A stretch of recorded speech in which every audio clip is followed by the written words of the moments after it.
This piano's been in our family since my grandmother was 16.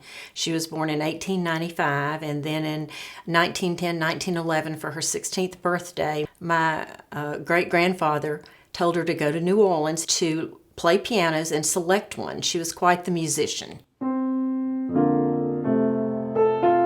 She played dozens of pianos and selected this beautiful Chickering African mahogany. She put the piano on the train with her when she returned. Papa met her at the station and put the piano on a wagon and then took it down to Mansfield, which is now about a 30-mile drive southwest of Shreveport. And by the time I got it, there were a few notes that I would play, and I would kind of go, and the tuner would tune it, and he would say, "Mrs. Joyner, this is not going to hold a tune." I heard I might have to have a new piano. I might have to have the holes rebored. I might have to have a new harp poured. I might have to have all sorts of things, and I never knew who to trust. I never knew exactly what I should do, and yet I knew what I did had to be the right thing for this grand old lady.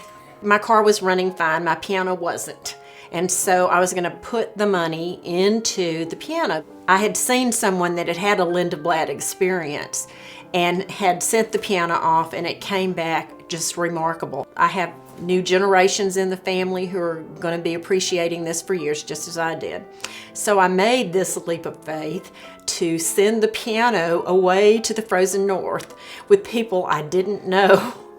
And it was very traumatic. The piano movers came in, and I was concerned that they were going to look at the stairwell with the twists and turns up and go, "I'm sorry," and the deal would be off, and I would wind up with a new car and a piano that still didn't play. But they said, "We can do this." They just instilled a great deal of confidence in me by the professionalism and the way they lovingly treated the piano. I knew that they had respect for the instrument. When you're making the investment, bite the bullet and do it right. My ivories looked pretty good. I had a few chipped, but they restored these ivories, and I am totally satisfied with the decision that I made. I said, I want to be here for the piano's homecoming, and so I took off the day. They brought it in, they set it up, and I sat and played for 3 hours after they left.